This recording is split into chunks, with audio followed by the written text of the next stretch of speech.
ഭവന നിർമ്മാണത്തിനും പ്രാദേശിക സാമ്പത്തിക വികസനത്തിനും കൂടുതൽ ഊന്നൽ നൽകിക്കൊണ്ടുള്ളതാണ് പത്തനാപുരം ബ്ലോക്ക് പഞ്ചായത്തിന്റെ വാർഷിക ബഡ്ജറ്റ്.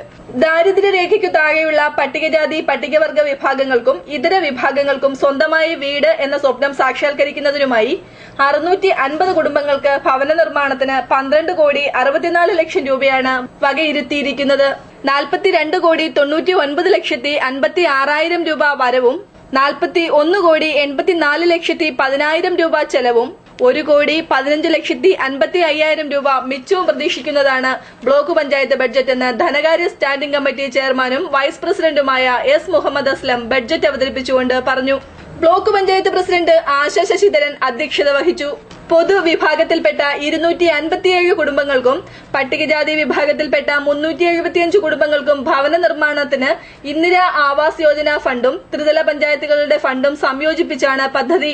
2012-2013 വർഷത്തിൽ 9,445 കുടുംബങ്ങൾക്ക് തൊഴിൽ ദിനങ്ങൾ സൃഷ്ടിച്ച് 13,30,00,000 രൂപ ചെലവഴിക്കും.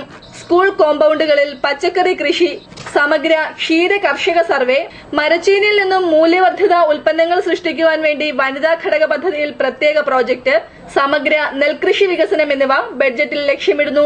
മാലിന്യ നിർമ്മാർജ്ജന പ്രവർത്തനങ്ങൾ ത്വരിതപ്പെടുത്തുന്നതിനും ബ്ലോക്ക് പ്രദേശത്ത് 2 ആധുനിക അറവുശാലകൾ നിർമ്മിക്കുന്നതിനും Pathanapuram community health centre, Thalavoor Ayurveda ആശുപത്രി എന്നിവയുടെ വികസനത്തിനും പദ്ധതികൾ വിഭാവനം ചെയ്യുന്നു.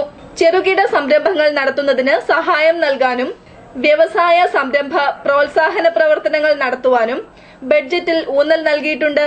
ചർച്ചയിൽ സ്റ്റാൻഡിംഗ് കമ്മിറ്റി അധ്യക്ഷരായ RS Beena, Kiran K Krishna, block panchayat അംഗങ്ങളായ G രാധാമോഹനൻ, S അനിൽകുമാർ, ബിനു അമ്പഴവേലിൽ, രാജമ്മ ലാലി, വിവിധ ഗ്രാമപഞ്ചായത്ത് പ്രസിഡന്റുമാരായ സുലത രാജീവൻ, ഫാത്തിമ ഖാൻ, ശശികല എന്നിവർ പങ്കെടുത്ത് സംസാരിച്ചു. News bureau, Pathanapuram.